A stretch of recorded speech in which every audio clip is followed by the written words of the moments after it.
Well, thank you for your welcome, and it's good to be here again today. Now, the last time I was invited to preach on Ruth here in this church, they wanted me, they demanded that I cover the whole book in one session. Fortunately, things are expanding these days. Mind you, I still think 4 Sundays would be better, but anyway, leave it to that. Looking at the book of Ruth, in the days when the judges ruled. Now, what sort of days were they? They were days when people did whatever they liked. We read in the book of Judges, in those days there was no king in Israel. Everyone did what was right in his own eyes. One commentator pointed out that spiritually speaking, we live today in the book of Judges.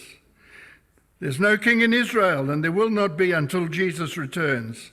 But like Israel in the past, many of God's people are living in unbelief and disobedience and not enjoying the blessing of God.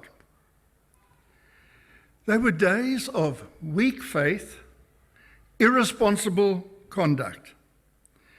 Judges deals with the faithlessness of Israel and its leadership, contrasted with Ruth, a picture of faithfulness among common folks, ordinary people, even a Moabite woman. Days of famine in the land. God was acting in judgment on his sinning people. And so Elimelech and his family left. We read, a man of Bethlehem in Judah went to sojourn in the country of Moab, he and his wife and his 2 sons. Was this a wrong move? Well, think about it. What was Moab like? Moab was a nation that had been conceived in incest. We read about it in Genesis 19, after Lot had been rescued from Sodom, and he and his 2 daughters were hiding in a cave, and they seduced their father, and that was the origin of the people of Moab. Moabites were banned forever from the congregation of God's people because of their treatment of Israel during the time of the Exodus. We read in Deuteronomy 23, no Ammonite or Moabite may enter the assembly of the Lord, even to the 10th generation. None of them may enter the assembly of the Lord forever, because they did not meet you with bread and water on the way when you came out of Egypt, and because they hired against you Balaam the son of Beor from Pethor in Mesopotamia to curse you. But Bethlehem, and the word means the house of bread, was not living up to its name. There was famine. So Elimelech, whose name means my God is king, decided not to live up to his name and took his family off to Moab. They were a noble family. Verse 2 tells us they were Ephrathites from Bethlehem in Judah, who went into the country of Moab and remained there. Ephrath was an early name of Bethlehem, and it probably reflects that they belonged to an aristocratic family of Ethra or Bethlehem, from whom Elimelech had been descended. But we have to face this. The way down to Moab was a way out from God. But you see, it was a time when everyone did what was right in his own eyes. And Elimelech and his family followed the pattern. We can argue with it. You see, God gives us freedom of choice. People can ignore his will. People can argue with it. We can disobey it. We can even fight against it. But in the end, the will of God will prevail. Psalm 33. The counsel of the Lord stands forever, the plans of his heart to all generations. Daniel 4. He does according to his will among the host of heaven and among the inhabitants of the earth. And with time, whatever misgivings Elimelech and Naomi may have had began to disperse. And it seems that they were now taking root in the foreign soil of Moab. God had other plans for this family, but they didn't know it yet. So they sojourned in the country of Moab. And then Naomi's husband died. Verse 3, Elimelech, the husband of Naomi, died, and she was left with her 2 sons. And both of the sons married Canaanite women. Now, this wasn't exactly forbidden in the law of Moses, like, say, marriage to a Canaanite woman would have been. But what did it represent? Because you see, both of these sons had Canaanite names, and they weren't very complimentary ones at that. Some scholars tell us that Mahlon meant sickly, and Kilion meant pining, groaning, unhappy. So, did their names reflect the sort of men that they were? And I noticed that Leo Morris, in his Tyndale Old Testament commentary, suggested that back in the day when they were born in Bethlehem, pagan influence was still at work in their parents. Well, whatever. The 2 sons married.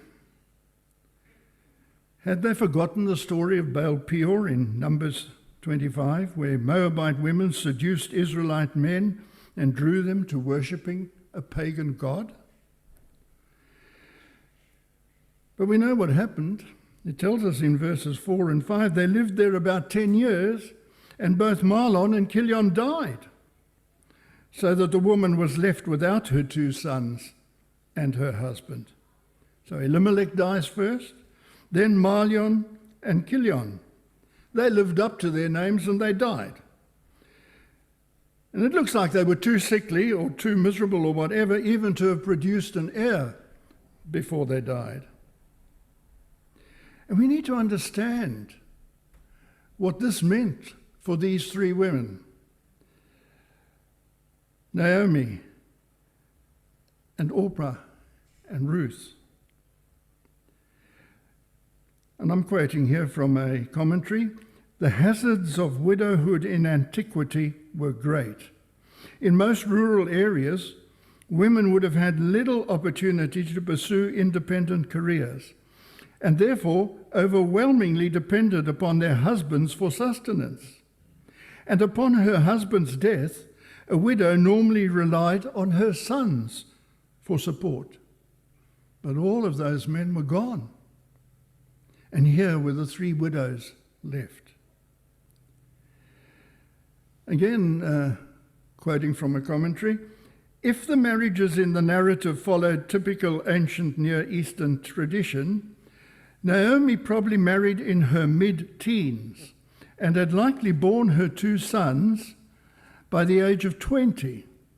The sons would have married a little earlier than age 20 to young women also in their mid-teens, so that by the time she decides to return to Judah, Naomi is likely to be in her mid-40s, and Ruth and Orpah are likely in their mid to late 20s. And there's those 3 women.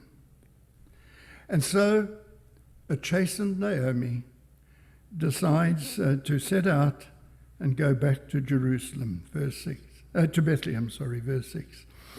Then she arose with her daughters-in-law to return from the country of Moab, for she had heard in the fields of Moab that the Lord had visited his people and given them food. Notice the message. The Lord had visited. The Lord had come to the aid of his people. It wasn't Baal, the fertility god of Moab that was worshipped there, that brought the food. No, Yahweh, the covenant-keeping God of Israel, was blessing his people. So, Naomi's daughters-in-law accompany her. Now, she tries to dissuade them. Verse 8. Naomi said to her 2 daughters-in-law, "Go, return each of you to her mother's house. May the Lord deal kindly with you, as you have dealt with the dead and with me. The Lord grant that you may find rest, each of you in the house of her husband." And at first the 2 young women declined to return. Then she kissed them, and they lifted up their voices and wept. And they said to her, "No, we'll return with you to your people." But Naomi puts the facts before them. She could not produce other husbands for them. And furthermore, she felt that God was displeased with her. She says in verse 13, "The hand of the Lord has gone out against me." So she's telling the girls, you don't have to suffer with me. The Lord's against me, but you can cut your losses and you can go back. And then they made their final choices. Then they lifted up their voices and wept again. And Orpah kissed her mother-in-law, but Ruth clung to her. This was true commitment. Naomi wasn't going to make it easy for Ruth to come to choose the people and the God of Israel. She says in verse 15, "See, your sister-in-law has gone back to her people and to her gods. Return after your sister-in-law." But then comes the great statement of true commitment, one of the finest in the Bible that Ruth made. But Ruth said, "Do not urge me to leave you or to return from following you. For where you go, I will go, and where you lodge, I will lodge. Your people shall be my people, and your God, my God. Where you die, I will die, and there will I be buried. May the Lord do so to me and more also, if anything but death parts me from you." This was not a matter of emotion. This was a commitment of devotion. Emotion can change with changing circumstances. Devotion is the fruit of conviction. And Ruth chose. She chose Naomi over her family, her national identity, her religious idolatry. Naomi's home would be her home. Naomi's people would be her people. Naomi's God would be her God. Naomi's destiny would be her destiny until death parted them. And in all of this, Naomi's God would be her judge. May the Lord do so to me and more also, if anything but death parts me from you. There was nothing more for Naomi to protest. And when Naomi saw that she was determined to go with her, she said no more. Yahweh, the Lord, the God of Israel, had been invoked. May the Lord do so to me if I don't stand by my commitment. Ruth's conversion was complete. The events that follow show that her life matched her confession. And so they came, home at last. Verse 19, "So the two of them went until they came to Bethlehem. And when they came to Bethlehem, the whole town was stirred because of them. And the women said, 'Is this Naomi?' It was an event that stunned the city. Here was a backslider coming home. Here was an outsider coming in. And the women asked, 'Is this Naomi?' And look at what she answers. 'Don't call me Naomi.' That means pleasant. 'Call me Mara.' The word means bitter. For the Almighty has dealt very bitterly with me. I went away full, and the Lord has brought me back empty." And may I say, there's many a believer who's had an experience like this when they have strayed from faithfulness to the Lord. And then in the grace of God, they're brought to repentance and recovery. And they could use Naomi's words, "I went away full, and the Lord has brought me back empty." But the grace of God takes care of that. Naomi, look at what had happened to her. She'd exchanged one famine for 3 funerals. Because you see, trials can bring us a blessing, It was through trials that Ruth came to faith in the God of Israel. And trials can bring bitterness. At least for now, Naomi blamed the God of Israel. She seemed to feel he was bitter against her, or was she bitter against him? But it all depends on what we do with trials, on what we let God do through them. But Naomi and Ruth were going to make a new start. Verse 22, Naomi returned, and Ruth the Moabitess, her daughter-in-law, with her, who returned from the country of Moab, and they came to Bethlehem at the beginning of the barley harvest. The beginning of the barley harvest. It was springtime, April or May in the northern hemisphere, the time of harvest, a time of celebration and praise in ancient Israel, a time of new life, a new beginning. Naomi was about to make a new beginning with God.